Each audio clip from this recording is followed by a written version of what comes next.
uma baahnid inaad maalqabeen noqotid si aad bulshada aan uga dhex noqotid uguna muuqatid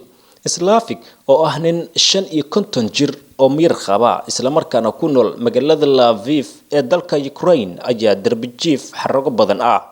inkastoo aanu lahayn guri uu u hooyado haddana Slavic waxa uu horumarka ka gaadhay dhinaca dharka iyo xaragada taasi oo dareenkiisa shakhsiyadeed ku xidhan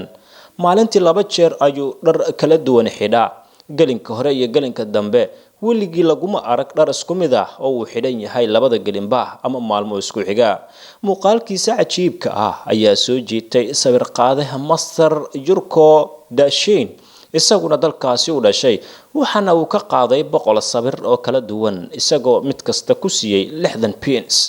ma jirin qof wax badan nolosha darbi jiifka Slavic ka og laakiin sawir qaadaha ayaa muujiyay sida joogtada ah ee uu bedelo labiskiisa timihiisa iyo waliba gadhkiisa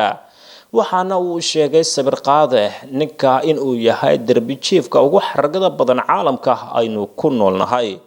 sida lagu daabacay wargeyska ka soo baxa dalkaasi Ingiriiska ee lagu magacaabo Mirror ayaa lagu yiri isagu waa darbi jiif laakiin ma ka muuqato hab nololeedkiisu uu ka duwan yahay darbi jiifyada kale waxa uu leeyahay goob yar oo uu hooydo waana uu qariya sirta gurigiisa sawir qaadaha ayaa sidoo kale waxa uu muujiyay in sawirada darbi jiifku uu ku soo bandhigay filimka Ben Stiller Zoolander iyadoo loogu magac daray moodada xaragada ee Slavic